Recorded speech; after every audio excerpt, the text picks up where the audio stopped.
7 o'clock. It's amazing. Sometimes in life the wheel turns.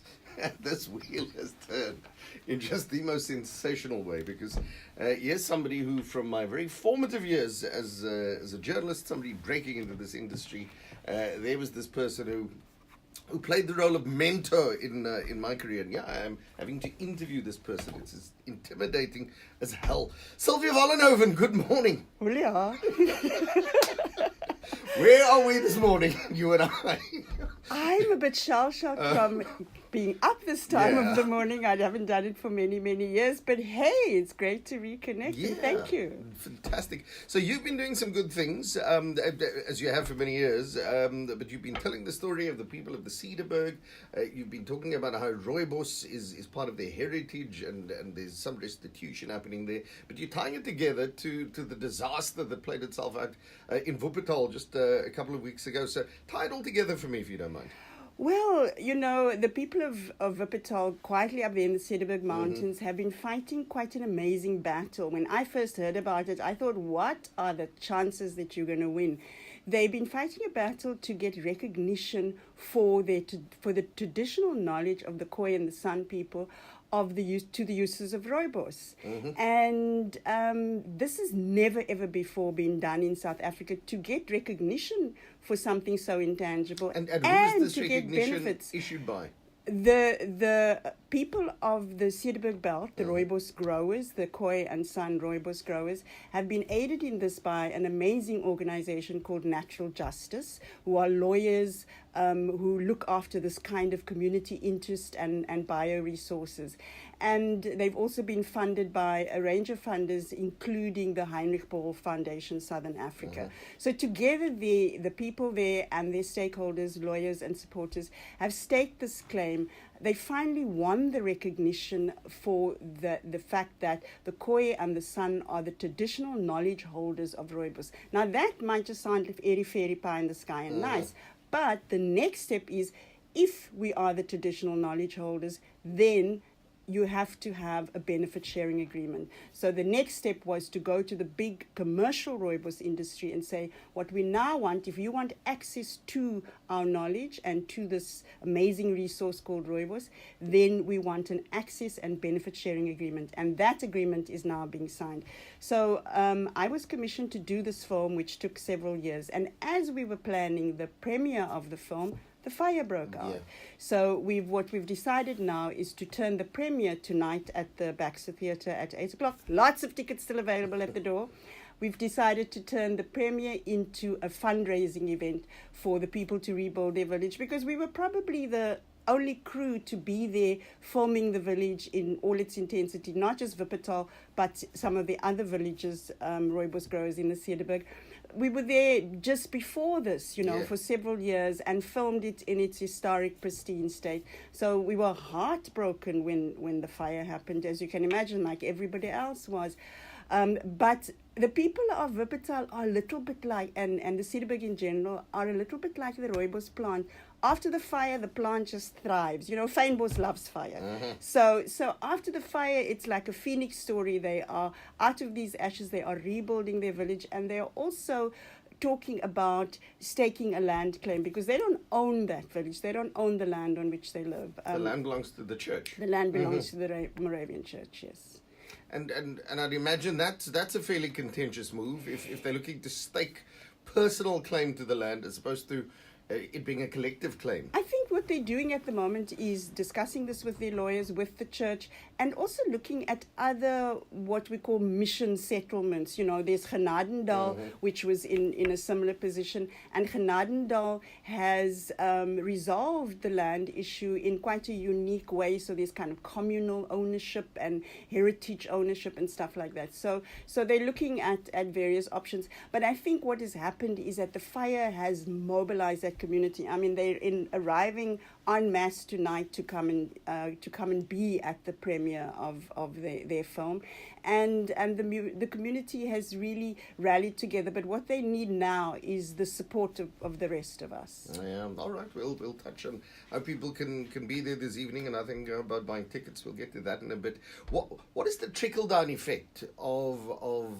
this claim that has now been staked to to almost the logical rights flowing from their knowledge of rooibos. One would imagine that you'd have a setup where there's got to be some kind of benefit. There's got to be sort of legacy benefits for kids being born in that area. I mean, it's fairly downtrodden. It's far removed from an urban setup. You know, a lot of help is needed in those areas. Good question. Because, you know, this sets a precedent. It's like, you know, in modern times we have discovered intellectual property has a monetary value. Yeah. So that's basically what it is. The traditional knowledge of rooibos, you know, our grandparents used to wash our hair to get rid of the dandruff in rooibos and bath you in rooibos to combat eczema. Allerlei goedes is traditional knowledge and it has monetary value. So not only will they now have what they call access and benefit sharing agreements with the big companies like Nestle, for instance, huge multinational Nestle. Yeah. Nestle has already started making payments to the Khoi and San people, and in terms of an access and benefit sharing agreement. But the South African rooibos industry, same kind of agreement, will have to make physical monetary payments. Those payments, the lawyers are working out the deals, will go into a fund, and these will be communal funds for, like you say, education maybe, for bursaries, for uplifting the community. Maybe even to assist in, you know, the post devastation of the fire. But the nitty-gritties are being sorted out. But the benefits do not go to any individual organizations. People have formed themselves into rather powerful groups. I think between 30 and 40 groups have come together in the Cederberg. And at the head of a lot of it is the National Khoi and San Council and the Sun Council and the lawyers of these different organizations. So it's been years of negotiation to get to this point. Lots of heartache, lots of push and shove. But the South African government has come to the table, commissioned a study which reinforced the people's claim, and then there are international protocols which also help to reinforce their claim. How's all of this happened so quietly?